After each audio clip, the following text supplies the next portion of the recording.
Eh, Bienvenidos a esta masterclass sobre las consideraciones sobre la Conferencia de Naciones Unidas sobre los Océanos 2022.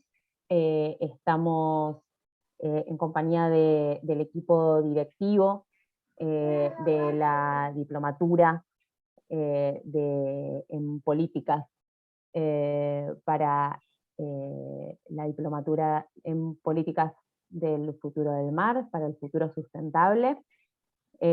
Los voy a dejar en compañía de Paola Di Chiaro, que es una de las coordinadoras de la diplomatura, para que les dé presente al equipo directivo y podamos comenzar con la clase.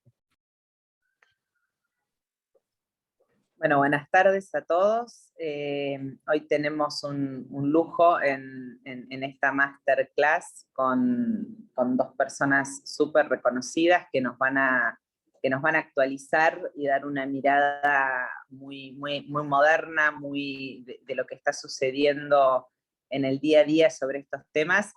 Así que voy a hacer una rápida presentación y después los voy a dejar en sus manos. Hoy contamos con la presencia de Ariel Troisi, que Ariel es capitán de navío, egresó en 1987 como licenciado en Oceanografía del Instituto Tecnológico de Buenos Aires, tiene una enorme trayectoria, luego hizo una maestría en Políticas y Gestión de la Ciencia y la Tecnología en la Universidad de Buenos Aires, desarrolló su actividad profesional en el Servicio de Hidrografía Naval, donde se desempeña actualmente como secretario técnico, y desde el 2019 es el presidente de la es el presidente de la Comisión Oceanográfica Intergubernamental de la UNESCO, y recientemente fue elegido como miembro de la Comisión de Límites de la Plataforma Continental para el periodo 2023-2028. Ariel nos acompaña a lo largo de toda la diplomatura, y la verdad es que es un lujo que hoy pueda estar con nosotros. Después tenemos a Erika Lucero. Erika es funcionaria del Servicio Exterior de la Nación, actualmente se desempeña en la Dirección General de la Consejería Legal de la Cancillería, y integró la delegación argentina en la Conferencia de Naciones Unidas para los Océanos ahora en el 2022, así que viene del lugar donde las cosas acontecen.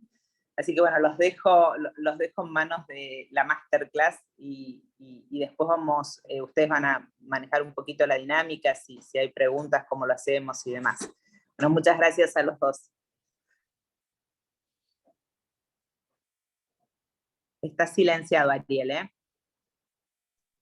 Sí, muchísimas gracias, Paola, por la presentación. Bueno, ahora me quería dejar el turno a Erika, que va a ser la primera parte, la introducción de lo que ocurrió hace 10 días en Lisboa. Erika, todo tuyo. Perfecto, muchas gracias. En primer lugar, como siempre, agradecer la invitación a la Universidad Austral y a la diplomatura en particular, y también por darnos la oportunidad de difundir y contar de lo que fue la conferencia de Naciones Unidas sobre océanos que tuvo lugar en Lisboa, que tuvo muchísima repercusión, y que, digamos, la agenda de océanos en este año está en los primeros escenarios, si quieren, o en la primera plana. En primer lugar, también agradecer y compartir una vez más con el capitán Troisi, con quien es un placer compartir esta conferencia. Lo bueno de compartir o de presentar antes que él es que él deja siempre la vara muy alta, así que me toca a mí antes, así que no voy a tener esa chance. En primer lugar, yo lo que voy a enfocarme es en contarles el enfoque, digamos, de todo lo que fue el trabajo diplomático e institucional, y qué es cuáles eran los objetivos de esta conferencia, cómo fueron las discusiones, cuáles fueron los resultados, qué actores participaron, y digamos, cuál era el principal objetivo de esto. Como tal vez pueden saber, esta fue si bien tuvo mayor visibilidad, hubo ya una primera conferencia de este tipo en 2017 en Nueva York, pero la idea nace como una idea de dar un seguimiento a la implementación de los objetivos de desarrollo sostenible y como parte de la Agenda 2030, y en particular, como saben, hay uno de esos objetivos de desarrollo sostenible se vincula específicamente con los océanos. Dentro de ese objetivo hay múltiples aristas, desde abordar cuestiones de conservación de los recursos, contaminación, la contaminación marina, acidificación, etcétera, que iré abordando a lo largo de la presentación, pero la idea era reunir en un lugar, en primer lugar, a autoridades de alto nivel, porque hay para tratar de tomar mayor conciencia de cuál es el estado actual de los océanos y medidas que tanto los estados como a nivel de estados, pero también reunir a organismos internacionales competentes, a la sociedad civil, académicos, también a comunidad científica, instituciones financieras internacionales, entre otros, digamos, que todos tuvieran un espacio en común, pero principalmente que este mensaje de distintos sectores llegara a autoridades de alto nivel, y eso fue lo que se logró hacer dentro de una semana. En lo que fue esta conferencia fue un proyecto muy ambicioso, porque según los datos que nos dan de Naciones Unidas, participaron alrededor de más de 2.000 personas, más allá de las delegaciones oficiales. Lo importante también es ver, después le daré cuáles son mis impresiones de lo que fue en sí, en concreto, de lo que se esperaba y lo que resultó. Pero eso es para darles una primera introducción. Digamos, el objetivo era dar seguimiento a estos objetivos. Después en la conferencia, cuando hay tantas personalidades y también desde el punto de vista técnico, que son, digamos, expertos a nivel técnico, pero también autoridades a nivel político, se trató de desdoblar en sesiones que pasaban en simultáneo, con la idea que después al final de la conferencia hubiera alguna suerte de raconto, de conclusiones o recomendaciones opuestas en común.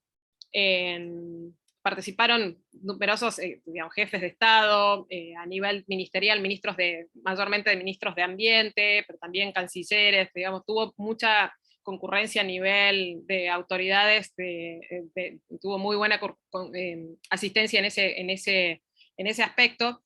Y esos diálogos de alto nivel se declararon más que nada en las sesiones plenarias, donde los estados tenían la oportunidad de contar qué es lo que vienen haciendo en materia de protección de los océanos en sus políticas, y también hacer anuncios de compromisos voluntarios. Ahí tenían la oportunidad y un ámbito como para llegar a una audiencia muy amplia, para pasar los mensajes también y recibir.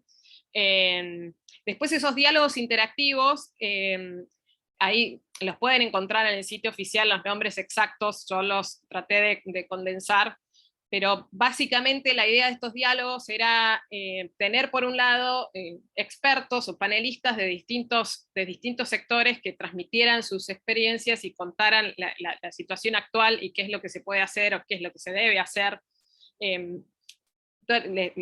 Muy rápido, dado que no tenemos tanto tiempo y tengo otras cuestiones que abordar rápidamente. Por ejemplo, uno de los diálogos era contaminación marina, que se abordaron distintos aspectos, y hoy habrán escuchado que está muy en boga toda la preocupación en materia de qué se hace con el tema de los plásticos y los desechos en los mares. Hubo mucha repercusión o expectativa respecto a este futuro tratado, donde se ha anunciado una voluntad política de los estados dentro de Naciones Unidas de negociar un futuro instrumento para abordar todo lo que tenga que ver con el ciclo de vida del plástico, por ejemplo. Allí tal vez hay distintas opiniones donde se puede ver que tal vez se podría haber hecho uso de instrumentos existentes y que no necesariamente se se necesita recurrir a un nuevo instrumento, pero lo cierto es que hoy por hoy en Naciones Unidas se están por sentar las bases de un futuro instrumento que cubra esta preocupación. Después otro diálogo pasó por lo que tenía que ver con directamente enfocado a los pequeños estados insulares en desarrollo y los países menos adelantados, que son los que son más vulnerables a todo lo que tenga que ver con cambio climático, la situación ambiental actual, y ver cómo desde sus economías se los puede fortalecer y ayudar. Después otro diálogo, y eso también es importante para la Argentina también, en particular, es todo lo que tenga que ver con el manejo, protección, conservación y restauración de ecosistemas costeros y marinos, ver qué medidas se están adoptando los estados, qué se está haciendo, qué no se está haciendo, dónde se tienen que reforzar, se compartieron experiencias. Después distintos diálogos, el de acidificación de los océanos, donde por ejemplo se contó con la participación del director general de la Organización Internacional de Energía Atómica, que como pueden saber es el argentino Rafael Grossi, estaba también presidido por John Kerry, digamos, como ese diálogo, como también un ejemplo concreto de las personalidades que asistieron a esta conferencia. Después también se abordaron cuestiones como la pesca sostenible, qué pasa con los pequeños pescadores, la pesca artesanal, cómo incrementar el conocimiento científico y el desarrollo de las capacidades y tener acceso a la transferencia de tecnología marina, que esto es clave para países en desarrollo como la Argentina.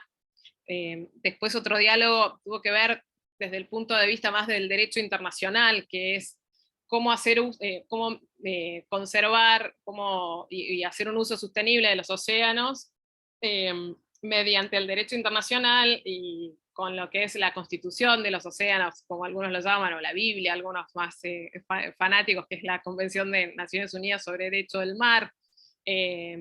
Allí se abordaron, digamos, la situación actual de las negociaciones, por ejemplo, de qué es lo que va a pasar con este futuro acuerdo para la conservación y el uso sostenible tanto en alta mar como en fondos marinos, que habrá una nueva sesión ahora en agosto para ver qué va a suceder si se va a adoptar o no ese texto. Y el último diálogo tenía que ver cómo son esas sinergias entre todos los objetivos de desarrollo sostenible, y en particular cómo vincular el que tiene que ver con océanos con los demás, es decir, que no enfocar, no tratar de hacer una idea de que son compartimentos estancos, sino tratar de ver cómo puede haber una mayor vinculación. Y por último también, al mismo tiempo sucedían side events de enfoques multidisciplinarios, donde ahí la comunidad científica tenía la oportunidad, y también académica y organismos internacionales tuvieron la oportunidad de contar sus experiencias en el marco de la conferencia. Como resultados, durante meses, digamos, previos a la organización de la conferencia, en el ámbito de Naciones Unidas en Nueva York se negoció una declaración política que tiene como contenidos principales por donde pasan hoy en día la problemática de los océanos. Es una declaración, se había acordado de hacer una declaración corta, pero que condensara los principales temas a abordar, como contaminación marina, qué es lo que se va a hacer con el transporte marítimo, qué es lo que se va a hacer, cuáles son los distintos recursos que se tienen para proteger los ecosistemas marinos y costeros. Tenían alrededor de 6 páginas, pero se había acordado a nivel de estados que se llegara a la instancia de la conferencia ya con ese texto adoptado. Es un texto que pueden leer, es un texto de 6 páginas, donde allí el mayor desafío fue encontrar un punto en común entre las distintas perspectivas que tienen de los países desarrollados, países en desarrollo. A la vez también suelen haber distintos puntos de vista, y no necesariamente pasando la brecha por desarrollo en desarrollado, sino cómo se tiene que abordar la problemática de los océanos. También, como les mencionaba anteriormente, esta posibilidad de hacer anuncios voluntarios se veía como una posibilidad de un resultado concreto, pero también si como un comentario personal, creo que una de las cuestiones más interesantes que se dio fueron en los márgenes de las conferencias, donde tal vez actores que normalmente no tenían la oportunidad de encontrarse, este marco dio esa oportunidad, porque por ejemplo países pequeños o con falta de acceso a medios o a tecnología o a capacidad de financiación, tenían por ejemplo la oportunidad de encontrarse o reunirse con instituciones financieras internacionales que podían ver posibilidades de apoyar sus proyectos. Es decir, también los países aprovechaban para tener reuniones bilaterales de temas en común en materia de océanos o ambiental. Es decir, muchas cosas al mismo tiempo. Pero también que un espacio que resultaba, como les digo, útil en ese sentido. Brevemente, quisiera referirme a cómo fue la participación de la Argentina y cómo se organizó. Desde Cancillería nosotros coordinamos con los distintos ministerios competentes. Por supuesto, el Ministerio de Ambiente y Desarrollo Sustentable era uno de los ministerios claves a consultar, y de hecho la delegación argentina estuvo precedida por el ministro Cabandier, hubo funcionarios de Cancillería y del Ministerio de Ambiente. También recibimos aportes del Ministerio de Agricultura, Ganadería y Pesca, del Ministerio de Ciencia y Tecnología, porque, como les mencionaba, hubo aristas múltiples, y todo eso nos llevó a construir una posición y una consolidación de la posición argentina frente a la conferencia y cuáles eran los mensajes a transmitir. Hubo oportunidad de anuncios de compromisos voluntarios, que tienen que ver con áreas marinas protegidas, por incrementar el sistema de áreas marinas protegidas, después incrementar el conocimiento científico a través de lo que se hace en Pampa Azul, etcétera. Pero digamos, fue un trabajo de meses para llegar de la mejor manera posible a Lisboa. Ahora, ¿cuál es la idea de esta conferencia? Creo que la mayoría coincidió en que había sido positivo. Tal vez también desde una opinión personal aquí, lo que habría que mejorar es esa parte de diálogos interactivos y oportunidad de puesta en común al final de la conferencia, porque por falta de tiempo, por cantidad de actores y demás, creo que hubo muy poco tiempo para una reflexión final, más allá desde el punto de vista formal, pero creo que hay que ver el lado positivo de haber tenido la oportunidad de participar de una conferencia de esta envergadura. Pero básicamente era, en apretada síntesis, y para darle lugar a la capitán Troisi que transmita sus impresiones, darles el enfoque diplomático e institucional, y el capitán Troisi, por supuesto, puede complementar desde la parte técnica y científica de lo que fue esta conferencia. Muchas gracias.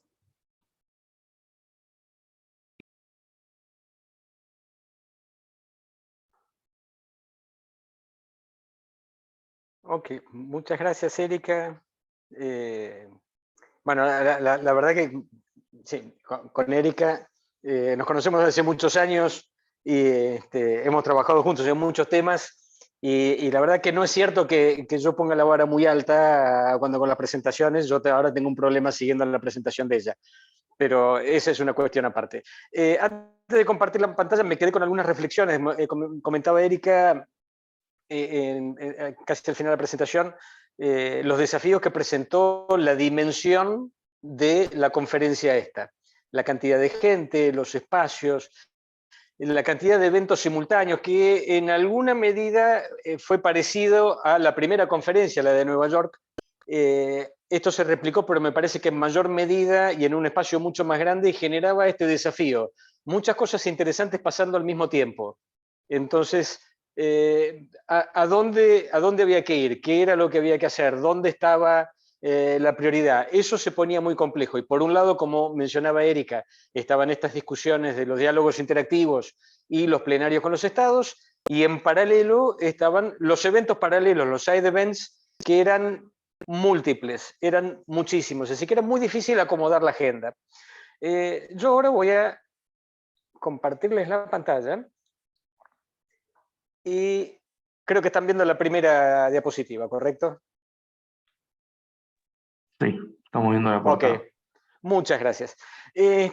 Bueno, entonces, como decía Erika, esta fue la segunda conferencia sobre océanos, que formalmente se llevó a cabo a lo largo de una semana, del lunes 27 de junio al viernes 1 de julio, pero informalmente ya había habido reuniones, conversaciones, encuentros, incluso el fin de semana previo, y en la semana previa ya había habido gente trabajando en este tema. Ahí va.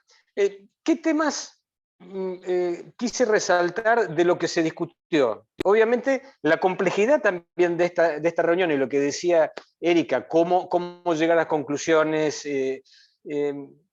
Era difícil porque se abarcaba una gama tan amplia de cuestiones, todo lo vinculado al océano, que eso lo hacía complejo. Pero algunos temas se destacaron particularmente.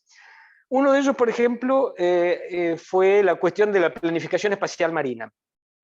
Y esto pensado como un instrumento de gestión basado en áreas, donde uno empieza a analizar la concurrencia de actores y de intereses sobre un espacio y muchas veces al mismo tiempo, o sea, una coincidencia temporal y espacial en el océano para desarrollar distintas actividades. Algunas son complementarias, otras son competitivas, otras directamente entran en conflicto, y para eso uno tiene que identificar todos los requerimientos, todos los usos, todas las necesidades, todas las posibilidades para poder empezar a trabajar en esa planificación, en esa herramienta de gestión. Esta conferencia es, como decía Erika, el océano está en primer plano este año, ¿no? Hubo una conferencia de alto nivel en Brest en febrero, hubo otra conferencia de alto nivel en el Pacífico Sur por marzo. La gente también está esperando esta conferencia para hacer los anuncios, lanzar proyectos, lanzar actividades. En el caso de planificación espacial marina, la conferencia de Lisboa, por ejemplo, fue la oportunidad para hacer el lanzamiento de este desafío de planificación espacial marina a escala global, con una red de entrenamiento en planificación espacial marina, y esta es una iniciativa que tiene un componente de financiamiento muy importante de Unión Europea y el apoyo, por otro lado, de la UNESCO a través de la Comisión Oceanográfica Intergubernamental. Entonces esto fue uno de los temas que se mencionó en los diálogos de los que hablaba Erika, pero también tuvo mucha relevancia en los eventos paralelos que se desarrollaban en simultáneo. Otro aspecto que también fue muy importante, lo mencionaba Erika, fue tema de discusión en un diálogo interactivo, la acidificación, pero también se encontró que en los eventos paralelos hubo una atención y un interés muy grande por lo que es el ciclo del carbono en el océano y además lo que se llaman los ecosistemas de carbono azul y un programa de no solo la distribución de ecosistemas de carbono azul, sino cómo avanzar en el estudio de estas cuestiones. Ahí verán unos números que son más o menos globales. El océano está absorbiendo el 83% del carbono global, el 2% lo están tomando los hábitats costeros, perdón, un 2% de la superficie corresponde a los hábitats costeros, ese 2% está secuestrando el 50% del carbono total. Ahí es donde viene la relevancia de estos ecosistemas costeros. Ven ahí en la imagen de arriba a la derecha las áreas donde esto cobra mayor relevancia.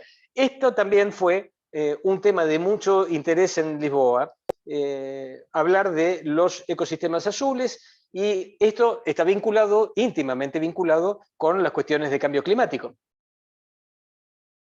La otra cuestión, mencionada por Erika también como en uno de los diálogos interactivos, era acidificación de los océanos. Pero debo confesar que también acá esto se mezclaba con lo que uno pensaba se podía discutir en el diálogo interactivo sobre contaminación. ¿Qué es lo que ocurre? la generación de CO2 y la absorción de CO2 en el océano lo que está haciendo es generar una modificación del pH y el océano se está volviendo más ácido.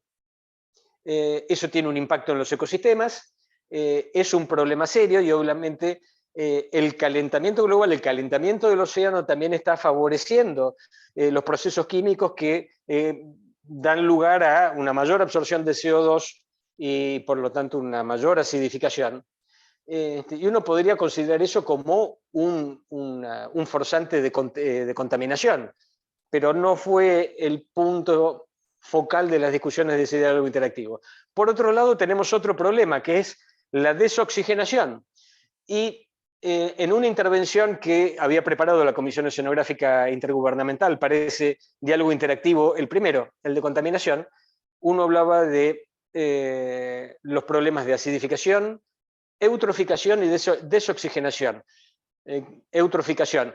Si yo aporto una gran cantidad de nutrientes, entonces el ecosistema va a empezar a consumir esos nutrientes, pero también va a consumir el oxígeno en el proceso, y puedo llegar a zonas que pueden hasta terminar siendo anóxicas, o sea, quedar sin oxígeno. Y lo que se está midiendo es cuál es el impacto de estos procesos y de la desoxigenación en los océanos. Y está vinculado a la actividad antrópica. Y sin embargo, tampoco había sido el foco del diálogo interactivo de contaminación. Eso no significa que esto no se estuviera tratando fuera de plenario, fuera del diálogo, en los eventos paralelos.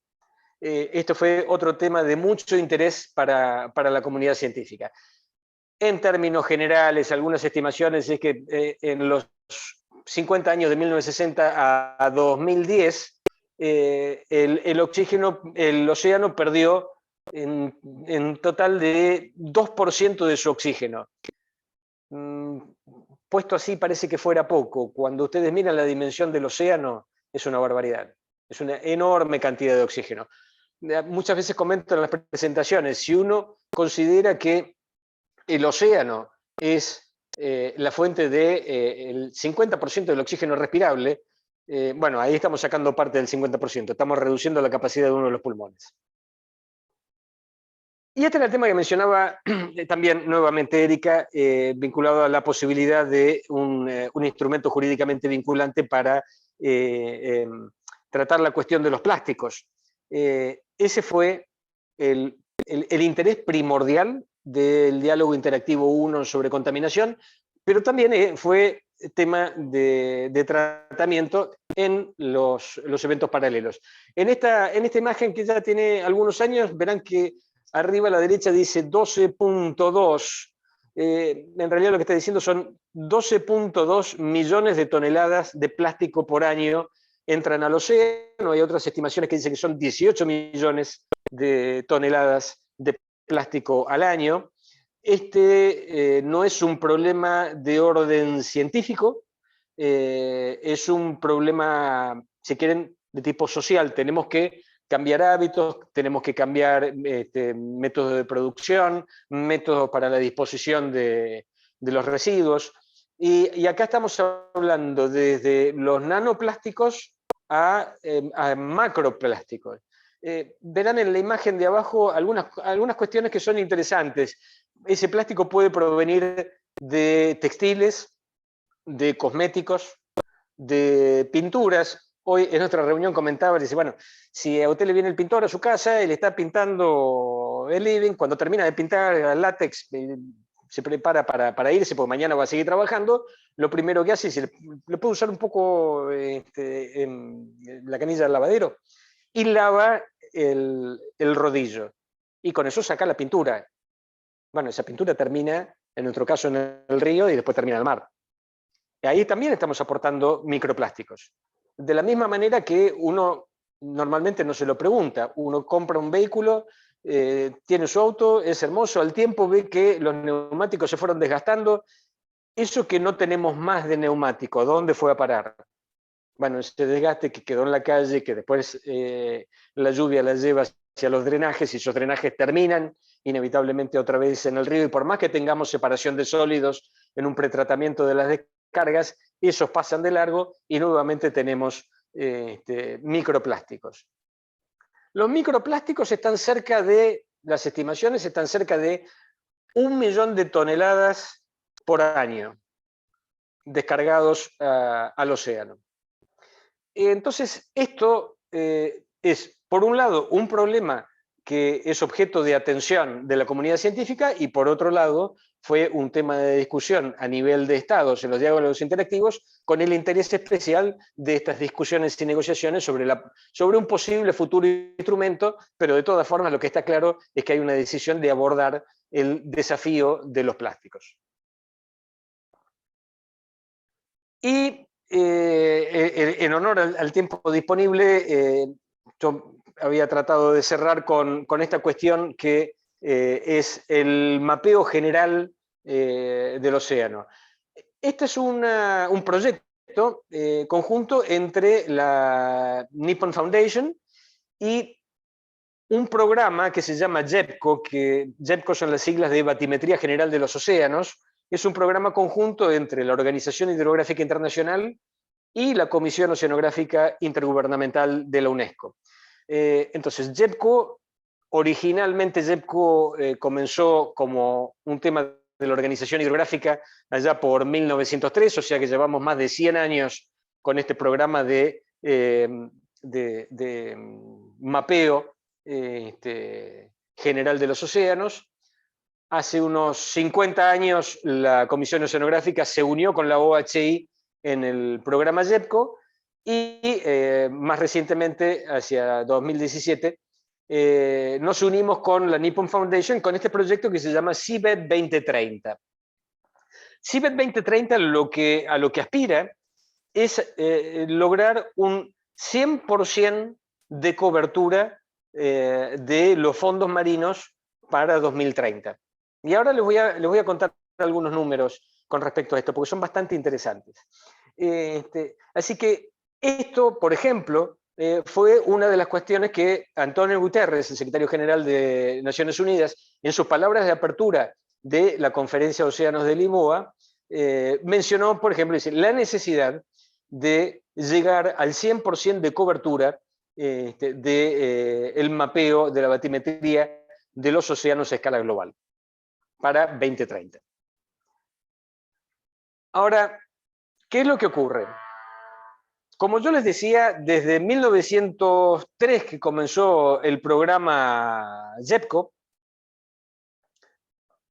hasta el año 2015, o sea, tomando ese periodo, más de 100 años, habíamos logrado tener una cobertura en alta resolución de los fondos marinos del 5% del total de la superficie del océano. O sea, había un 95% que no lo teníamos. A partir de esta asociación con la Nippon Foundation, con los objetivos del proyecto Seabed 2030 y los esfuerzos continuos para recuperar, porque había información que o no estaba calibrada o no había sido liberada. Eso permitió que para el 2020 del 5% hubiéramos pasado al 16%. Eso no significa que se haya relevado el 11% de los océanos en esos 5 años, sino que uno logró recuperar información, además de hacer algunas batimetrías, logró recuperar información que no estaba en ese entonces disponible todavía. Para inicios de este año, 2022, la cobertura que tenemos en alta resolución es de aproximadamente el 21%. Entonces, a lo que se aspira es a completar el 80% restante. No es tan simple. Lo van a ver en la próxima diapositiva. Seabed 2030 se había planteado un desafío muy ambicioso, porque era no solo tener un 100% de cobertura con los estándares actuales de alta resolución, sino que ese 100% de cobertura fuera en una grilla de 100 metros por 100 metros. ¿Qué significa eso? Yo dividía el océano en pequeñas celdas de 100 metros por 100 metros y para cada celda yo tenía que tener un valor de profundidad. Y esa era la aspiración. Y van a ver por qué es demasiado ambicioso. Las imágenes les estoy mostrando acá es lo que se hace hoy día, no lo que se podía hacer en 1903, no lo que se podía hacer en 1970, lo que se pudo empezar a hacer hacia fines del siglo XX y lo que se hace hoy actualmente. Es lo que se llama batimetría multi-haz. Verán en la imagen de abajo un buque que va navegando y tradicionalmente la sonda, que llamamos sonda monohaz, es algo que mira exactamente debajo del casco del buque con un solo haz y da un solo valor. En cambio, al multiplicar la cantidad de haces y hacer un barrido mucho más ancho, uno no tiene un valor de profundidad, sino que tiene una imagen de la topografía del fondo. Es, por ejemplo, la reconstrucción de arriba a la derecha de una forma de relieve submarino, donde uno ve en escala de colores, que es muy bonito, que da la sensación 3D, pero esto es lo que permite la tecnología multi-haz. Esto es lo que uno aspira a tener como alta resolución, poder definir esto. Ahora, yo les decía que JEPCO fue muy ambicioso porque quería hacer, perdón, CIBEN 2030, porque quería tener una cobertura con una grilla de 100 metros por 100 metros. Al ver que eso era poco realizable para 2030, se reformuló de otra manera, decir, bueno, vamos a hacer una grilla, o sea, ese espaciado donde yo voy a tener un valor, que sea flexible y que se adapte a las profundidades, a mayor profundidad o áreas más profundas, entonces yo tengo más flexibilidad y no voy a pretender tener una cobertura de 100 metros por 100 metros. Esto, dije, ¿cómo hago para representarlo, para ser gráfico? Entonces lo que están viendo acá es una batimetría de la zona de las Islas Sandwich. Verán arriba un mapa muy chiquito de ubicación. Espero que logren ver acá, cerca del centro de la pantalla, un poco desplazado hacia arriba y a la izquierda, hay un pequeño rectángulo rojo. Bueno, como ustedes ven acá hay un detalle de la topografía de fondo. ¿Qué pasa si yo quiero hacer una representación de esa área más chiquita, indicada en rojo? Ahora la estoy haciendo un poco más, voy a ir hacia ese lugar y trato de representar eso en un grillado de 100 metros por 100 metros. Y el resultado es esto. Esa forma de relieve, cada uno de estos cuadraditos mide 100 metros por 100 metros. Eso significa que hay, por ejemplo, varios cuadrados completos de 100 metros que son un solo píxel, es una mancha negra. No tengo ninguna referencia, no puedo saber cuál es la forma, no puedo distinguir nada. Poniéndoles otro ejemplo, si yo tomara una imagen aérea de Google Maps, de la zona de Plaza de Mayo, entonces tengo Casa de Gobierno, la Pirámide, Banco Nación, la FIP, el Cabildo. Si yo tomo cada una de esas manzanas y asumo que cada manzana tiene 100 metros por 100 metros, entonces toda Casa de Gobierno sería un dato, que el promedio de altura me daría 30 metros, entonces es 30 metros. Bajo a 0 a Plaza de Mayo, subo a 40 para la FIP y un equivalente para el edificio del Banco Central, del Banco Nación. En realidad, si yo les presentara eso, serían 4 colores distintos y digo, y esa es la Plaza de Mayo. Y ahí, créanme que está la pirámide. Eso es uno de los desafíos cuando uno dice, ¿cómo hacemos para llegar todo el océano 100%? Por eso se pasó a una grilla flexible. Es algo que tiene mucho apoyo, mucho respaldo, no solo de la COI y de la OHI, sino que de la Nippon Foundation, y también se está tratando de integrar fuentes de datos provenientes de la industria, por supuesto de la academia, y también hacer un crowdsourcing y obtener datos de batimetría de otras fuentes, porque a diferencia de la información batimétrica que uno necesita para una carta náutica, que lleva asociado un valor adicional que es la seguridad náutica, en estos casos de batimetría general uno no tiene esas exigencias y puede ser un poco más flexible, y lo que nos permitiría sería llegar a una representación más adecuada de los fondos marinos. Ustedes me dicen, bueno, pero ¿y para qué quiero tener tanto detalle? Les cuento uno de los tantos ejemplos.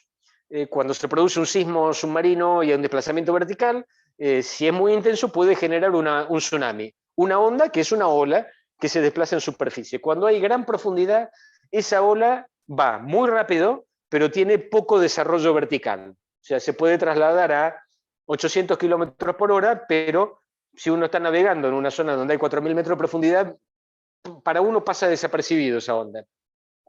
A medida que la onda esa se acerca a una plataforma, a una zona de aguas menos profundas, la ola, esta onda, se empieza a deformar, se frena, pierde velocidad, pero gana en altura.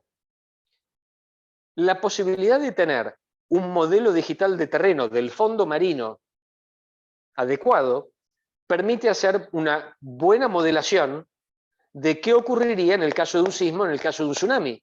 Y eso es lo que se aplica en los modelos que se usan en tiempo real para los sistemas de alerta temprana. Ese es uno de los ejemplos de por qué necesitamos esta batimetría. El otro ejemplo es también para poder comprender acabadamente cómo es la circulación general y la circulación profunda del océano, para lo cual también tenemos que entender cómo son las formas de relieve submarino. En definitiva, este también fue un tema de muchísimo interés, en particular, insisto, mencionado por el Secretario General de Naciones Unidas en la apertura, pero que fue objeto de muchos eventos paralelos a lo largo de esa semana de Lisboa. Y finalmente, pero para eso no había preparado ninguna placa, pero me hizo acordar Erika, hablando de esta conferencia, era de seguimiento de lo realizado en pos de alcanzar las metas del objetivo 14, océanos, de los objetivos de desarrollo sostenible. Pero también se discutieron otras cuestiones, es decir, la integración y la interacción del objetivo 14 con otros objetivos de la Agenda 2030, y uno de ellos, por ejemplo, fue el tema de cuestión de género. Y eso también fue muy interesante porque la discusión era cómo vamos en cuestión de género en temas de ciencias oceánicas. Y ahí, en varios de los eventos paralelos, surgían cuestiones como, por ejemplo, en términos medios, de la información recabada a través de dos informes globales producidos por la Comisión Oceanográfica en el 2015 y en el 2020, cerca del 39% de los investigadores en ciencias oceánicas son mujeres, que es en promedio un 10% más que la presencia de mujeres en ciencias en general. Puesto así, parece una situación favorable. La realidad es que cuando uno empieza a desagregar la información, por supuesto hay desequilibrios muy grandes, donde la participación de mujeres en ciencias oceánicas en Irlanda supera el 70%, y hay otros países que está cerca al 3%. O sea, todavía hay muchos desequilibrios, hay cuestiones culturales de por medio, pero fue muy interesante escuchar los distintos puntos de vista y, como mencionaba Erika, uno pudo interactuar con actores que normalmente no alcanza a conocer. Y acá estoy mirando de vuelta mi teléfono porque no, en un momento en estas presentaciones, en uno de los eventos paralelos, hablando de empoderamiento de las mujeres en las ciencias oceánicas, hizo una pregunta una participante, una chica joven, una pregunta muy interesante, y después nos quedamos charlando, y resulta que ella venía de una isla del Pacífico, Niue. La isla se llama Niue. Lo tenía que mirar porque yo, la verdad, no lo tenía presente. Es una isla que está a 2.400 kilómetros de Nueva Zelanda. Pero la chica esta vino acá y estaba tratando de plantear la problemática que tenían ellos para desarrollar sus capacidades en temas de ciencias oceánicas, y también la integración de la mujer, a pesar de, yo le dije, el 39%, lo que sí también ocurre en ciencias oceánicas es que se da el caso que es conocido como la pérdida de la tubería, porque arrancamos con un nivel equilibrado de graduados. Después, a nivel de doctorado va bajando la cantidad de mujeres, de postdoc sigue bajando, y a lo largo de los años al final nos encontramos que del equilibrio inicial, varios años después, fuimos perdiendo muchas mujeres, muchas investigadoras, muchas técnicas, en el camino por este fenómeno de goteo de tubería, como se lo conoce. Pero fue también otra cuestión que se puso de relieve, es decir, bueno, ¿qué podemos hacer para mejorar la situación? Porque en definitiva, todos los desafíos que enfrenta el océano requieren de las mejores voluntades y las mejores mentes para encontrar las soluciones y encontrar las propuestas que nos permitan resolver y atender los desafíos que estamos enfrentando. Y con eso espero no haberme extendido del tiempo que tenía asignado, así que les quiero agradecer nuevamente, agradecer en particular a la Universidad Austral por invitarme a este espacio, a compartir estas ideas con ustedes, y por supuesto a Paola por su gentil introducción más temprano hoy a la tarde. Así que con eso, muchas gracias y quedo a su disposición.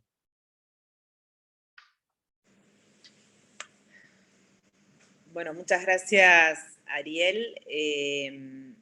Tenemos algunas preguntas en el chat que bueno, las podemos leer y las contestan indistintamente quien sienta que tiene alguna visión sobre esto.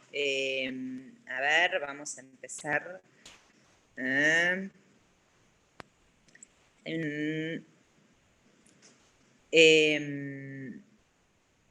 Hay una pregunta que hace Carlos Sánchez, que dice, respecto a la red de entrenamiento para planificación espacial marina, ¿aplican las áreas marinas protegidas de Argentina?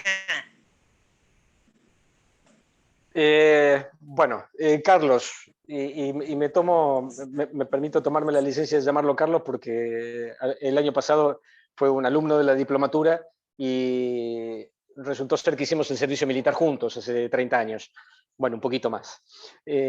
Así que, estimado Carlos, bueno, en realidad la planificación espacial marina y esta capacitación no apunta solo a herramientas como áreas marinas protegidas, sino a atender toda la cuestión general de los intereses y conflictos que se generan en una determinada área para buscar la mejor forma de gestionar esos espacios.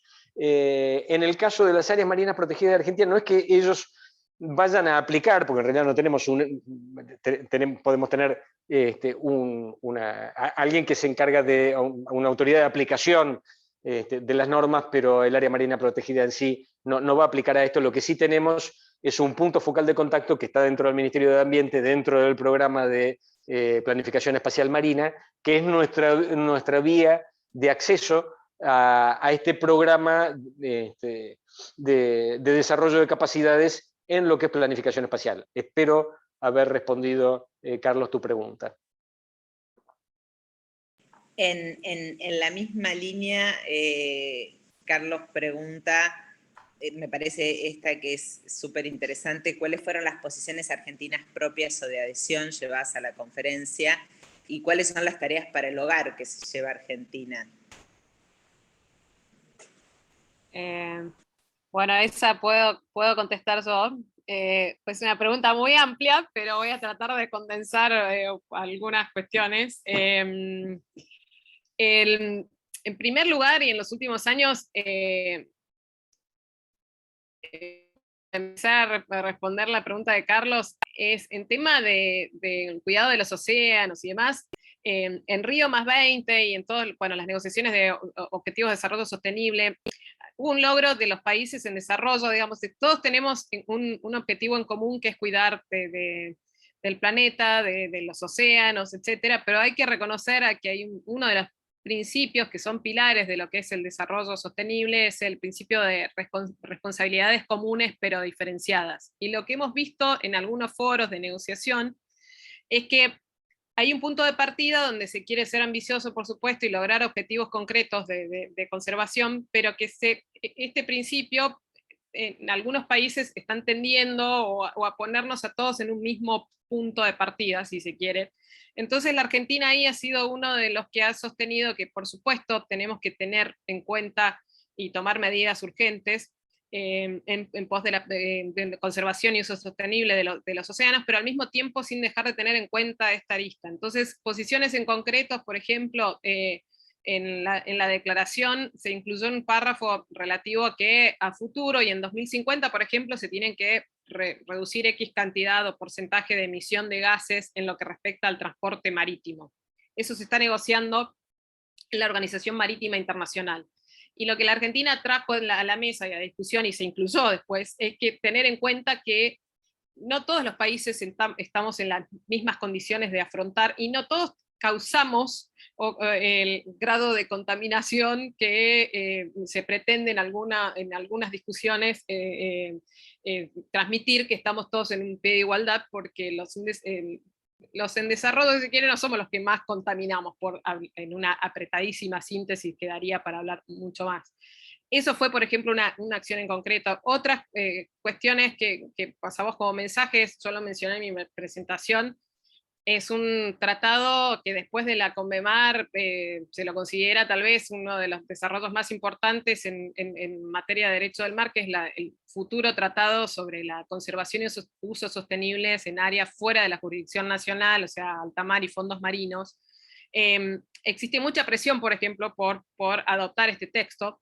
Lo que la Argentina transmitió, y que nosotros compartimos eso, que es necesario que se adopte lo antes posible, pero al mismo tiempo necesitamos que ese tratado sea eficaz y robusto. No nos sirve tener un instrumento per se, sino se logra que su contenido sea implementable, por ejemplo. Eso lo llevamos como mensaje. Como tareas para el hogar, tenemos muchas, pero a la vez fue una oportunidad de enriquecer. Por ejemplo, ahí me tomo el atrevimiento también de adelantarme una pregunta que veo ahí de áreas marinas protegidas. Por ejemplo, uno de los compromisos que anunció Argentina es incrementar su sistema de áreas marinas protegidas, que no surjan, es cierto que no está en la CONVEMAR como concepto en sí, pero la CONVEMAR da un marco y los estados tenemos la obligación de tomar medidas para la preservación del medio marino. Entonces, si bien no está específicamente nombrada las áreas marinas protegidas, en una interpretación amplia se puede entenderlas cubiertas por la CONVEMAR, pero por ejemplo, este tratado, futuro tratado que mencioné, prevé la posibilidad de que los estados en alta mar y en fondos marinos tomemos medidas a futuro, si se logra el consenso, de ver de establecer áreas marinas protegidas en alta mar, pero desde un lado inclusivo, que incluya a todos los estados, y no a un grupo, por ejemplo, de estados que pretenda imponer medidas a todos los demás, etc. Eso era prestada síntesis, porque podría dar para mucho más, pero espero haber respondido a las preguntas. Gracias. Muchas gracias, Erika. Hay una pregunta más para Ariel sobre áreas marinas protegidas, que dice, si bien es un tema que está en auge, realmente importante, ocupando muchos espacios de debate y acción dentro de los estados soberanos a nivel global, el proyecto de áreas marinas protegidas comparte intereses con la ONU, la OMI, los Objetivos de Desarrollo Sustentable, entre otros. Y la pregunta que hace es que, bueno, al estudiarlos le llamó la atención que no se encuentra dentro de lo articulado en la CONVEMAR. ¿Supieron que se encuentra en su agenda? ¿Cómo entenderían los expositores que puede o podría resolverse? Esto pregunta Juan. Gracias, Paula, gracias, Juan, por la pregunta. Es parte de, bueno, recién Erika estaba refiriéndose puntualmente a este tema.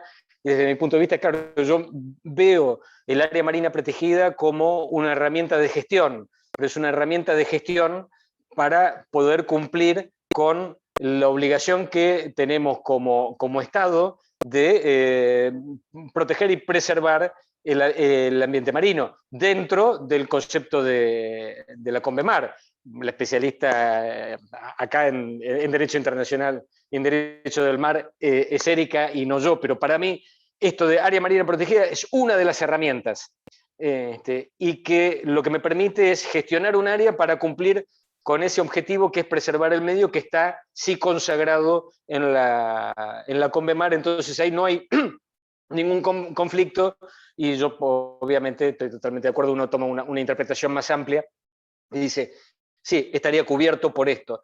Pero si me permitís, Paola, me atrevo a tomar que hay otra pregunta un poco más abajo, de alguien que no se identificaba, parece como anónimo, pero dice, el planeamiento que se tenga planteado ya para análisis de COPLA 2023 y este proyecto sobre el conocimiento 100% del CIBED, ¿colisionan en algún punto? No, en realidad no colisionan en ningún punto, son aspectos distintos. no sé a qué se refiere con Copla 2023, porque más allá de que continúan las actividades de la Comisión Plataforma dando apoyo a otras necesidades a nivel nacional, lo que podía ser al momento sujeto de análisis de la Comisión de Límite, ya tuvimos nuestras recomendaciones hace varios años y se demarcó el límite exterior por ley acá, así que ese tema quedaría cerrado, pero los relevamientos que se hacían en Copla tenían un objetivo distinto al de la batimetría general de los océanos, que no necesita el nivel de detalle que sí requieren las presentaciones para el tema de plataforma continental. Como yo le decía, llegar a un ambicioso grilla de 100 metros por 100 metros sería y una situación ideal. De hecho, también hay que confesar, estamos hablando de la tecnología de hoy. En el 2030, con las modificaciones tecnológicas, probablemente, aún habiendo alcanzado esa cobertura del 100%, en 100 metros por 100 metros tengamos más necesidades, porque la tecnología nos permite acceder a mejor información. Pero no hay colisión. Y son dos temas separados. CIBET 2030 por un lado, bueno, Copla tenía una finalidad distinta. Hay una última pregunta de Carlos Sánchez que dice: el buque austral partió en misión de relevamiento hace poco. Recuerdo haber leído una consigna referida a nódulos polimetálicos. ¿Se apunta a actividades de exploración? No, la campaña esta del buque austral, que terminó hace poco, creo que, ¿cuándo fue que llegó? Hace 4 semanas, 3, 4 semanas. Era una combinación de aspectos físicos con geología y geofísica, pero no de exploración de nódulos polimetálicos, y tampoco estaba en el programa una posible ni explotación. O sea, estaba buscando algo distinto y en realidad se apuntaba más a entender la estructura del lecho y subsuelo, no tanto lo que uno puede encontrar sobre el lecho. Bueno, estamos en tiempo y bueno, muchas gracias Erika y Ariel por la magnífica presentación que nos dieron. Estamos obviamente que en contacto con todas las personas que participaron de esta masterclass a través de la universidad, así que cualquier otra duda o consulta nos la hacen llegar por esa vía. Y bueno, de nuevo muchas gracias a todos y muy buenas tardes para todos. Muchas gracias a todos.